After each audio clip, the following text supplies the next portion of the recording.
बात है दीदी, बहुत दिन बाद आप हमको याद किए। अरे सब कोई तो भूल ही गया था, लेकिन कम से कम आप तो नहीं भूलते। ऐसी बात नहीं है शकुंतला, तुमको हम कैसे भूल सकते हैं। लेकिन तुम भी जानती ही ना, घर का इतना परेशानी है, घर में बेटी बहू सब कोई को देखना पड़ता है, इसी के लिए अब आ नहीं पाते हैं तुम्हारे पास। अरे शकुंतला, क्या हुआ? तुम रो काहे रही है? क्या बात है शकुंतला? कुछ तो हमको बोलो, हमसे भी बात छुपाएगी? अरे हमको तो कम से कम दिल खोल के तुम बताया करो, तेरी बड़ी दीदी के जैसे हैं हम, हमसे क्या छुपाना। नहीं नहीं दीदी, रो नहीं रहे हैं, बस ऐसे ही आंख भर आया। अरे कुछ तो बात जरूर है शकुंतला, तुम हमसे छुपा रही है। अरे बोलो तो, तुम्हारा दुख हम कम नहीं कर सकते हैं, लेकिन कम से कम तुम हमको बोलोगी तो तुमको तो मन को हल्का मिलेगा। क्या है, अपना दुख के बात किसी को बताएं, कोई सुनने वाला नहीं है, कोई समझने वाला नहीं है। आखिर क्या ऐसा बात हो गया शकुंतला, तुम कभी रोती नहीं है, ऐसे अचानक आज रोने लगी। अच्छा सब कुछ छोड़, ये बता हमको पहले, तेरे मायके से खिचड़ी आया? नहीं दीदी, कौन मेरा खिचड़ी लेकर के आएगा, माँ बाप मेरा मर गए, अब मेरा इस दुनिया में कोई नहीं है। माँ बाप नहीं रहने से दुनिया में कोई नहीं रहता है किसी का भी। शकुंतला वो तो हमको भी पता है, माँ बाप नहीं रहने से मायका मायका नहीं होता, लेकिन हमको देखो, मेरा भी मायके में माँ बाप नहीं है। समय से माँ बाप तो चल बसते हैं, वो लोग तो रहेंगे नहीं ना जिंदगी भर, लेकिन मेरे भैया भाभी हैं, मेरा भैया भाभी से मेरा रिश्ता बना हुआ है, तो मेरा भैया हमको खिचड़ी ला करके पहुंचा गया। मेरे तो दो दो भाई हैं, दो दो भाभी हैं, लेकिन कोई काम का नहीं, कभी एक नजर आंख उठाकर भी नहीं देखते कि बहन मेरी ससुराल में कौन हालत में है। तो इसी के लिए हम भैया भाभी से बात नहीं करते हैं, ना हाल चाल पूछते हैं, ना बताते हैं, कोई मतलब नहीं है। जा, जब भैया भाभी को ही मेरे से मतलब नहीं है, तो हम क्या मतलब रखेंगे जबरदस्ती का। शकुंतला मेरी बात एक बात कान खोल के सुन ले, मायका जो होता है ना, माँ बाप नहीं रहने से, भैया भाभी से रिश्ता बनाने से बनता है, घमंड और गुस्सा से नहीं।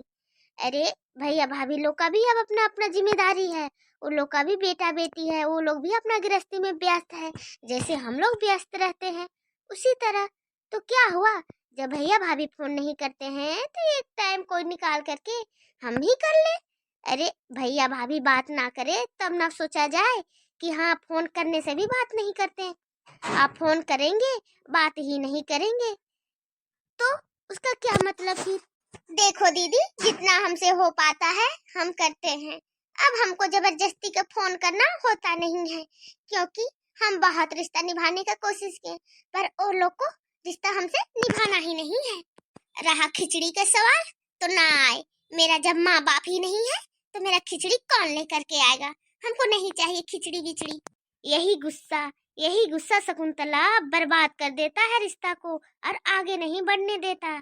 जिस तरह से हम लोग उम्र हो रहा है उस तरह से रिश्ता को लेकर के चलना चाहिए, काहे कि भाई का भी हम ही एक बहन है, और बहन का ही वो भाई है, उसको भी भाई को भी बुरा लगता होगा कि मेरी बहन हमसे रिश्ता ही नहीं रखती, तो हम कैसे जबरदस्ती रिश्ता रखें। एक काम कर, खिचड़ी का दिन आ ही गया है, भाई से यही बहाना फोन लगा के बात कर ले कि भाई क्या हाल चाल है, सब ठीक ठाक तो है ना, फिर देख तेरा भाई खुद खिचड़ी के बारे में बोलेगा। देखो दीदी, आप बोल रही हो तो हम फोन तो कर ही लेंगे, पूछेंगे क्या हाल चाल है, लेकिन हमको नहीं लगता है मेरा भैया भाभी मेरे फोन का कुछ जवाब देंगे। अच्छा ठीक है, ये मन का भरम भी एक बार फोन करके तू देख ले, क्या उन लोग का मन में विचार है, उसका बात तो देखा जाएगा। कितना साल तुम्हारा शादी का हो गया, अभी तक तुमको समझ में नहीं आया बहू कि तुमको कितना आटा सानना है और कितना आटा को रोटी बनाना है। अब इतना आटा बच गया है, इसका क्या होगा, क्या करना है, इसको फेंक देना है? आटा में पैसा नहीं लगता है, फ्री में सब सामान आ जाता है क्या घर में? मम्मी जी, कभी रोटी कोई ज्यादा खा लेता है, कभी कम खाता है, तो उतना समझ में नहीं आया हमको। कितना रोटी सब ज्यादा और कम खा लेता है, ज्यादा खाया तो एक, कम खाया तो एक, कम खाया तो इतना इतना आटा बच गया। अब जो इतना आटा बचा है ना, उसको तुम खाएगी, कि 4 दिन खाए या 5 दिन खाइए आटा का और रोटी बना बना के तुम खाएगी। घर का किसी को भी बासी रोटी नहीं मिलना चाहिए तो नहीं मिलना चाहिए, समझ में आया? माँ जी इसमें मेरी क्या गलती है? पर ठीक है, ये आटा का रोटी हम ही बना के खा लेंगे। अब ये बता, ये आटा का रोटी तुम 1 दिन में खा के खत्म करोगी या 2 दिन में? मम्मी जी इतना सारा आटा का रोटी 2 दिन में भी खत्म नहीं होगा, ये 1 सप्ताह चलेगा, 2-2 रोटी बनाएंगे तो भी। हाँ तो तुम इतना याद रखना, पूरा 1 सप्ताह तुमको यही आटा का रोटी खाना है, ठीक है? तभी जाके तू सुधरेगी। पकड़ आटा। माँ बाप लगता है कुछ सिखा कर तुमको भेजे नहीं है। जा बस मुंह उठा करके ससुराल में तो सब फ्री फ्री मिलेगा, कमाने वाला तो सास ससुर है, तुमको तो कमाना पड़ेगा नहीं। जा जो मन में आए वो करना, यही समझा के भेजे है ना तेरे माँ बाप। कैसे घर की लड़की को उठा करके ले लाए, मेरा तो किस्मत ही मरा था जो ये लड़की से मेरा बेटा का ब्याह करा दिए हम। और सुन, तुझसे कुछ जरूरी बात करने के लिए हम आए थे, बस बातों बात में हम भूल ही गए ये आटा देख करके। कौन सी जरूरी बात मम्मी जी?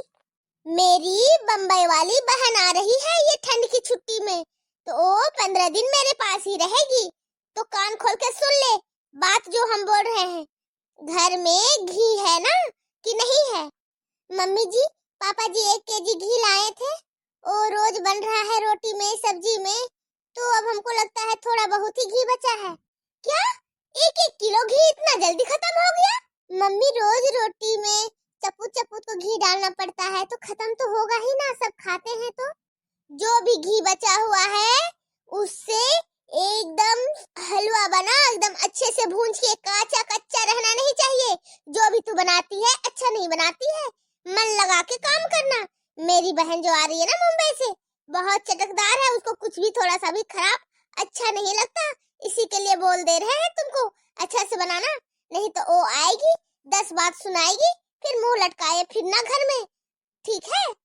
मम्मी जी आप एक काम करिए, किचन में क्या सामान है नहीं है वो देख लीजिए, सारा सामान मंगवा दीजिए, नहीं तो सब कुछ कम कम रहेगा और आप बोलेंगे अच्छे से बनाने तो नहीं बनेगा। हलवा में घी ज्यादा पड़ता है, घी ज्यादा रहेगा तो ही मुंह में स्वाद आएगा। सारा राशन का सामान मंगवा दीजिए। हाँ हाँ बस तेरा मुंह खुला हुआ है, राशन का सामान मंगवा दीजिए, और बर्बाद तो करोगी तू ही ना। हाँ ठीक है, राशन का सामान हम मंगवाते हैं, जितना घी बचा हुआ है उसका हलवा बना, सारा सामान हम अभी तुरंत मंगवा दे रहे हैं, मेरी बहन आती ही होगी।